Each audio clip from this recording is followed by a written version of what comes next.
televiewers, we are glad to be with you once again for another edition of Inside Africa. Let's begin from Kenya, where residents in ELDORET have joined the rest of the country in passing messages of condolence to friends and families of those who pass on, and a peace to those who sustained injuries in Saturday's Westgate mall terror attack. The day saw where hundreds who gathered in churches dedicate special sermons to the country during this trying time, with many congratulating Kenyans for illustrating the Kenyan spirit during the rescue mission. A dark day, not just in Nairobi, but in the entire nation. Residents of Eldoret are yet to come to terms with the terror attack at the Westgate Mall. I pray that you may give us more strength. And being a Sunday, the day's sermon was dedicated to all those caught up in attack and the country as a whole. Hata hapa sasa tunamwambia tu Mungu, vile tunatoka kanisani tunamwambia Mungu atusaidie nchi yetu hii ya Kenya. Hata kwa Rais Uhuru tunamwambia pole kwa nchi yake. The congregation in a somber mood, depicting the difficult situation facing the nation.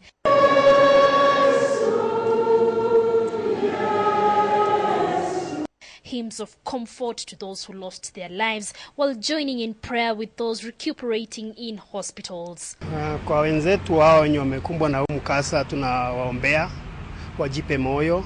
Tunajua kweli ni wakati mgumu.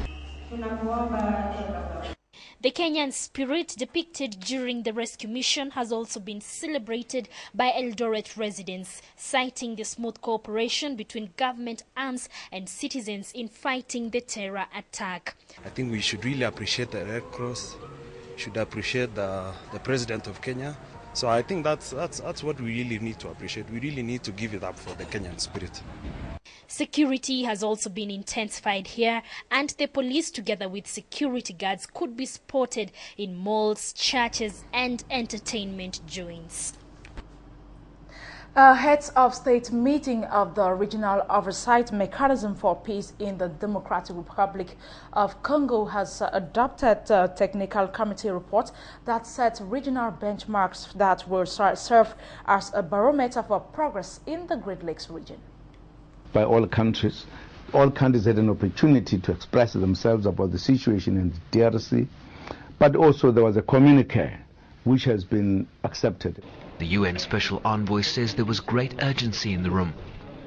I get the impression from the heads of state that they really want this framework to change the whole dynamic, especially for the Democratic Republic of Congo and especially for Eastern DRC. There was a lot of reference to there's been too much pain of suffering for far too long. This has held back this part of Africa. Things must move forward, and this framework is going to be the way in which we will implement commitments under these benchmarks in detail and be held accountable. While gains have been made militarily in the last weeks against rebels, the African Union emphasized the need for a broad-based approach in the region. It is very clear that peace alone will not be enough. It has to be underpinned by development in the DRC and in the Great Lakes region. The oversight mechanism will meet in January in Addis Ababa to review implementation of the benchmarks. Now, senior officials of Uganda National Teachers Union UNATU on Monday walked out of Ministry of Education officials following a disagreement over the 20% teachers' pay rise. The Minister of Education, Jessica Alupu, and senior education officials had convened a meeting at Statistics House with 160 UNATU officials to find ways of ending the ongoing countrywide teacher strike over a pay rise. We are not ready for you at the road. We are only walking with the guidance of police. Yes, the police should only leave their police to guide us. Amidst tight security, a seemingly determined group of teachers marched from their offices in Wandegea to Statistics House this morning, where they had a meeting with the Minister of Education and Sports. The teachers' strike is now in its 6th day. Prior to the meeting with the government officials, the teachers were hopeful. However, by the end of the meeting, these hopes had been dampened. Our expectation is government should meet us today and tell us what they resolved. And then after that, we resolve what to do. While addressing a full house of teachers, Honorable Alupo acknowledged that the country cannot do without the teachers' input. She cited this past week, which she claims has had a negative effect on the country's education sector. Still, she maintains there is no money. With a clear position of government that the 20% salary increment this financial year is not tenable, and that teachers are talking with the government in consultation. I'm afraid to mention that it's difficult for us to pull off the destruction. Alupo says this year the government has allocated money to areas like the infrastructure sector, as this is likely to generate profits, which will later pay public servants more money. For the teachers, this is unfair. They should suspend the construction of some roads and give us our 20%. Even as the teachers insist that they are not calling off the strike, Honorable Alupo says the fact that they have agreed to meet government is a sign that they understand that the money they are demanding for is not available this financial year. The schools remain open, and we persuade teachers out there to go to school and teach the children. And the timetable for examinations has not been altered. It still remains the same. After addressing the teachers, Alupo invited them to lunch, a gesture that caused more harm than good. Use the budget, which is supposed to be for lunch and breakfast, to put in the 20%. I shall eat in Kamuli. We shall not eat lunch. We shall eat With the strike in its second week, the primary 7 and senior 4 candidates are counting just weeks to start their final examinations.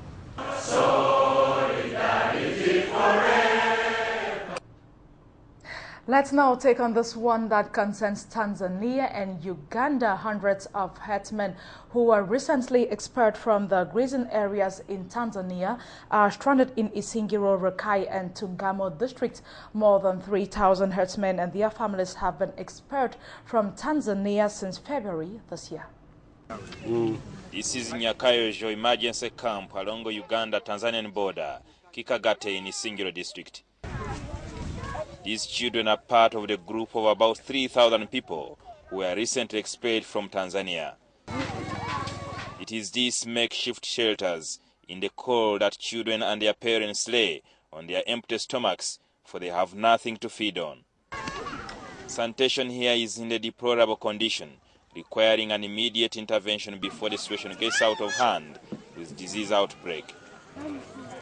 Isingiro South Member of Parliament Harris Byarugaba says the Tanzanian government inhumanly expelled people without carrying any of their property, and this has complicated their stay at the camp. And they were chased in such an inhuman way. They were just loaded onto vehicles, thrown on lorries, and dumped at the border here in Kikagate. There is no water and toilet facilities, risking a disease outbreak. The sanitation here is extremely very bad. The children are very sick. The few drugs that we had in Kikagate Health Center 3 are all completely finished. The returnees claim they were tortured by the Tanzanian authorities and their properties stolen as they ordered them to immediately leave the country. Je, nauliza wengine kama wamekuja leo na kesho wanakuja wengine au mtawasaidiaje? Vine vititi twili byo kushakaza titwinamizi. But the Red Cross is already aware. The assessment report has reached our headquarters. And we are now mobilizing resources to see how best we can intervene. But for sure, we'll be sending in our relief as soon as possible. Major General Dr. Julius Oketa, the National Coordinator for Emergency Relief and Operations, is in Isingiro. He says arrangements are being made to relocate them to Sangobe in Rakai district for adequate services as they subject them to a serious screening. Because this place, as you have seen, is wet. Is in a valley, and if rain comes, all these people will be flooding with the water. The Ri's Regional Police Commander Martin Abiru says security at the camp has been beefed up. And even the community can be suspicious. Let's now move over to the southern part of the continent, and authorities in Zimbabwe have confirmed that its 1 elephant have died from cyanide poisoning at the country's Hwange National Park since May, but they have refuted earlier reports that a South African businessman was behind the worst single poaching operation at the park. Targeted in recent months. Poachers made off with 110 tusks that are believed to be destined for the Middle and Far East to supply a growing demand for ivory jewellery. There were no gunshots to alert rangers. Instead, poachers dumped cyanide poison in salt pans where elephants feed and in buckets along known trails. The deaths were quick but agonizing. It's the worst poaching incident in the park's recent history. We are increasing our surveillance, we are increasing our intelligence, we are also increasing our enforcement presence on the ground. We are well aware that we cannot do this alone, so we work with other law enforcement agencies in the country. Government believes that runners in the village were paid pittance by international syndicates to lace the salt licks and gather the tusks. They say high-ranking government and customs officials may also be involved.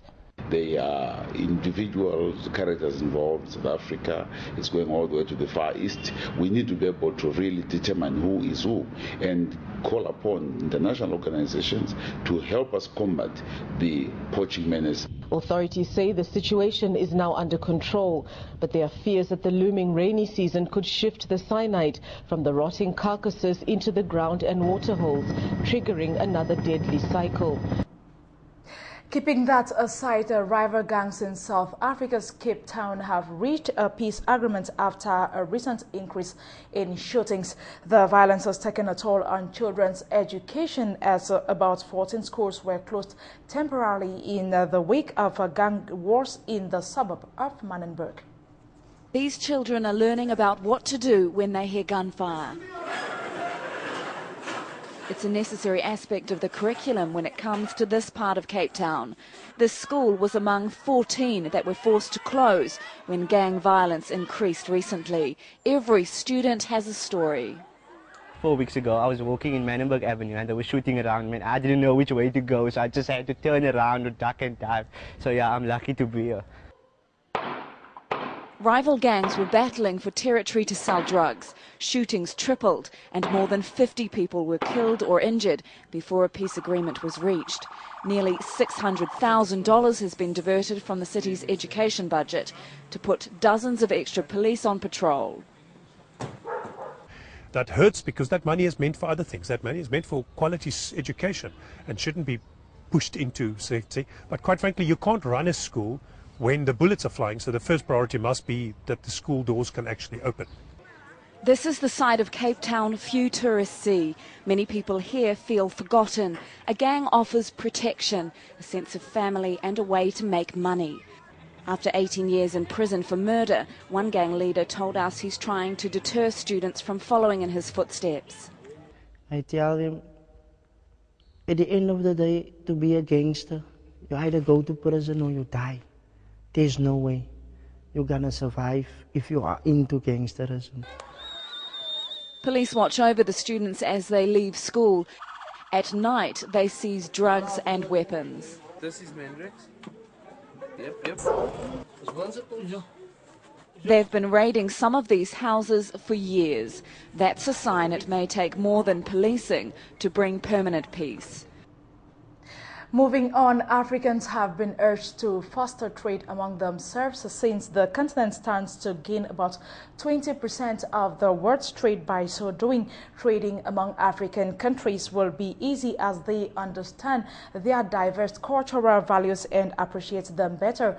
Ghana's Deputy Minister for Trade and Industry, Neilarte van der Pooy, made this observation at the launch of the Volta and Eastern Regional 7th ECOWAS Trade Fair in KOFORIDUA in the Eastern region. The 7th Trade Fair aims to encourage participants to build contacts and network to expand their businesses by penetrating the West African market. It is also expected to eliminate human and physical barriers hindering the smooth trading of member countries. This year's fair has been rescheduled to the 31st of October. The acting chief executive officer of the Trade Fair Center, Nana Kwame Ofori Amanfo, expressed the hope that the fair will provide the platform for businesses to tap into long-term prospects. We hope that it will give us the road to recovery and improve our level of competitiveness within the sub-region and give us a global advantage over our business brothers and sisters within the West African sub-region. The Deputy Minister for Trade and Industry, Neelante van der Poy, encouraged business owners to patronize the fair, adding that there is a 30% reduction for made-in-Ghana products. The fair is to create the market platform for you to interact with other business openings around West Africa. You get opportunity of interacting with people, sharing ideas, sharing knowledge on value addition, and also maintaining the value chain. The Eastern Regional Minister, Helen Adjoa Ntoso, pledged the Volta and Eastern Regional Coordinating Council's resolve to support entrepreneurs and businesses. Now, up to 250,000 children around the world die each year from lack of a simple vitamin, according to the World Health Organization. Vitamin A is essential for the body to fight life-threatening infections, and deficiency is especially common among the poor who cannot afford to eat many fruits, vegetables, and other vitamin-rich foods. So researchers are working to make the staple foods they can afford more nutritious. Mealtime in Nigeria usually means gari, a paste made from the root vegetable cassava. It's an essential crop for Nigerians, says cassava breeder Peter Kuleko. Cassava is extremely important. In Nigeria, the average person consumes about 450 grams of cassava per day. They will often have it with breakfast, lunch, and dinner. This starchy root is wildly popular across sub-Saharan Africa, where it thrives in hot climates and with little water. About a third of the calories consumed in the region come from cassava, according to the International Institute of Tropical Agriculture, or IITA, where Kuleko heads cassava research. But he says the hardy vegetable has one serious flaw. The typical cassava that's white has almost no provitamin A. That's a major reason why about a third of Nigeria's children are vitamin A deficient. So researchers at IITA and its partner, Harvest Plus, are giving the cassava a makeover. They're developing new varieties with vitamin A built in. And so you've got these two varieties. This has very low level of vitamin A, and so the color, the flesh color is white. This has fairly high level of vitamin A, and the flesh color is yellow. Paul Ilona with Harvest Plus says the yellow color comes from beta-carotene, the same vitamin A precursor that makes carrots orange. A few cassava varieties have some vitamin A in them naturally. Ilona says boosting those levels did not require genetic engineering. The same way you breed cassava to give you high starch content, the same way you breed it to give you high sugar level, high yield, it's still the same approach that breeders have used to increase the level of vitamin A in cassava to an appreciable level. Right now, the yellow root has about a third of the vitamin A content that researchers are aiming for. It won't solve the vitamin deficiency problem entirely, but Ilona says it will help. Now the job is to get yellow cassavas out to the farmers. IITA and its partners have spent the last few years growing enough material to distribute. This year, they plan to reach 100,000 farmers with new plants. 2013 is really a landmark year for cassava because it is the first year that farmers are getting the yellow cassava varieties in large quantities in Nigeria. Then yellow cassava can be turned into the products Nigerians love to eat, from packaged gari to loaves of bread made with 40% cassava flour. The Nigerian government is backing the effort. Meanwhile, work continues to make yellow cassava yellower and healthier.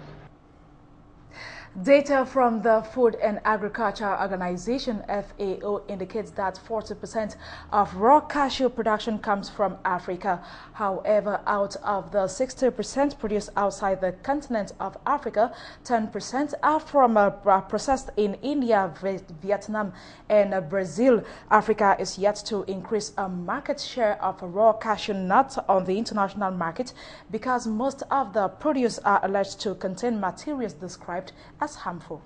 Cashew is a major product for millions of small-scale farmers in Africa, some Asian countries, and also in Brazil. Worldwide, the annual production is about 2.1 million tons of raw nuts with an estimated value of $1.5 to $2 billion. The cashew tree can attain a height of around 32 feet when fully grown. The fruit is a swollen reddish yellow structure and is around 5 to 8 centimeters long. Known for its lip-smacking taste, the fruit is high in water content and rich in vitamin C. However, there are certain food items that cannot be eaten without being cooked, and this is also applicable to cashew nuts.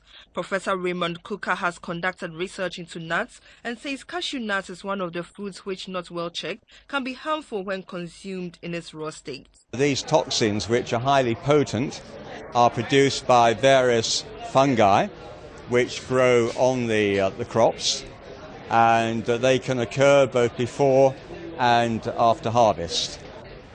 And because of their potency, most countries around the world have very strict regulations which control the levels of these toxins, these mycotoxins, which are allowed in foods and feeds.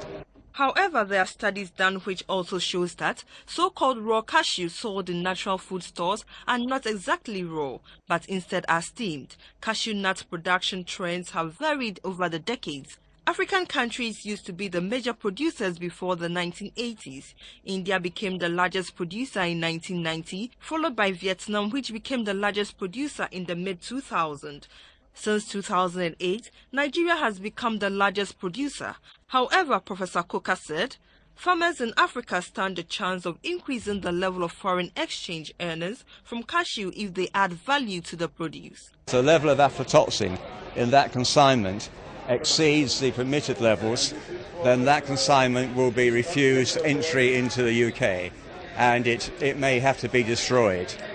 And if you imagine, for example, that a single 20-ton consignment of groundnuts is worth £20,000, that's a tremendous loss to the person who is exporting. He demonstrated how the toxins can be detected. Insert the toxic trace into the instrument, so this is the toxic quant. So now it's confirming we're measuring aflatoxin in cashew nuts, and the batch number is 123. Cashew has enormous health benefits. It has a lower fat content than most nuts. Studies show it is cholesterol-free and has high antioxidant content, and also helps lower risk of heart disease. It is on that note that we come to the end of today's edition of Inside Africa. Thanks for always taking our time to be with us, and keep watching Afrique Media for more news.